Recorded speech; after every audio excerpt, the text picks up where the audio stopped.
বন্ধুরা, আমরা কিন্তু এখনও ঘুরছি এখানে। আপনারা দেখেন, এখানে কিন্তু ছাতা দিয়ে সাজানো হয়েছে। বেশ সুন্দর রং বেরঙের ছাতা, রং বেরঙের ফুল, রং বেরঙের ছাতা, প্রজাপতি, পরী, মানুষের, দর্শনার্থীর আনাগোনা, বেশ সব মিলে বেশ একটা শীতল পরিবেশ। আজকে শীতের প্রকোপটা অনেক কম থাকার কারণে কিন্তু রৌদ্রের যে কিরণের তাপটা একটু বেশি, কিন্তু সব মিলে পরিবেশটা কিন্তু অনেক সুন্দর।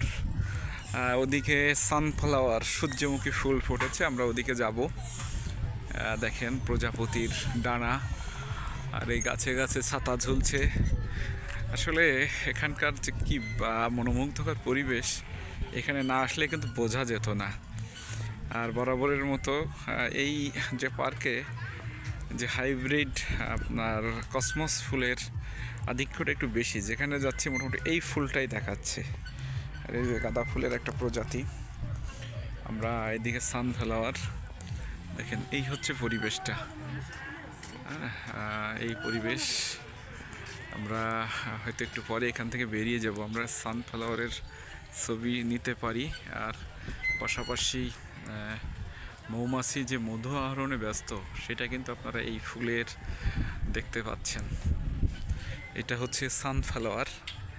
দেখেন এটা কিন্তু মানে এটা তার বিকশিত হওয়া শেষ, এখন সে মৃতপ্রায়, মানে এখন বীজের পর্যায়ে আছে।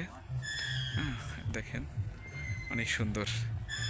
আসলে আমাদের দেশ কত সুন্দর, প্রকৃতি কত সুন্দর। এক একটা অঞ্চলের এক এক ধরনের সৌন্দর্য কিন্তু বিকশিত হয়।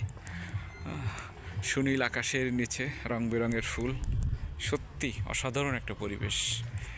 নিজেকে বারবার হারিয়ে ফেলছি প্রকৃতির কাছে। আমরা আসলে মানুষেরা প্রকৃতিকে মূল্যায়ন করি না। প্রকৃতিকে মূল্যায়ন করলে প্রকৃতি কিন্তু আমাদেরকে তার সৌন্দর্যে বিমুগ্ধ করে, এটা তার উজ্জ্বল নিদর্শন।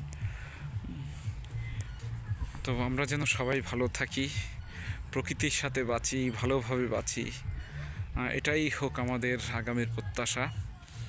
তো আমি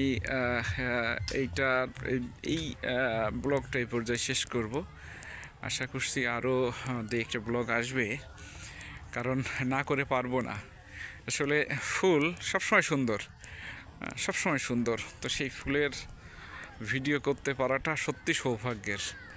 তো যাই হোক, এই পর্যায়ে সবাই ভালো থাকবেন, সুস্থ থাকবেন। ধন্যবাদ।